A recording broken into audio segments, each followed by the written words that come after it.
अस्सलाम वालेकुम नाज़रीन, मेरा नाम है शहजाद मलिक और मैं बीमार समाज के अब नॉर्मल रवैयों का तर्जमान कालम पागल खाना लिखता हूँ।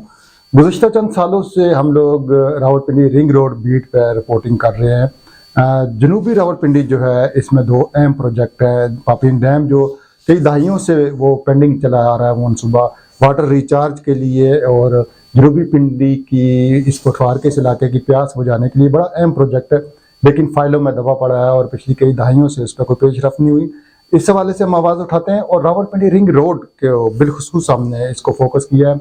इस रोड को हम यानी रिंग रोड के बजाय ग्रीन रोड बनाने की तहरीक पर अमल पैरा हैं।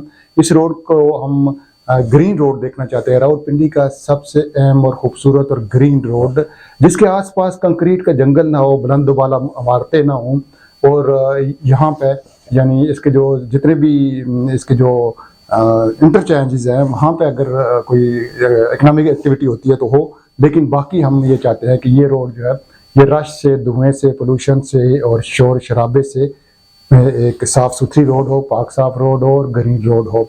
इस हवाले से हमने आवाज़ उठाई। मैं शुक्रगुजार हूँ हायर अथॉरिटी का कि हमारी तजावीज़ को पंजाब गवर्नमेंट ने मान लिया है, और इंशाल्लाह ये रोड जो है हमारे ख्वाबों के मुताबिक खूबसूरत और ग्रीन रोड बनेगा, और ये जनूबी पंजाब, जनूबी रावलपिंडी में एक ख़ास यानी खुशहाली और तरक्की लाएगा।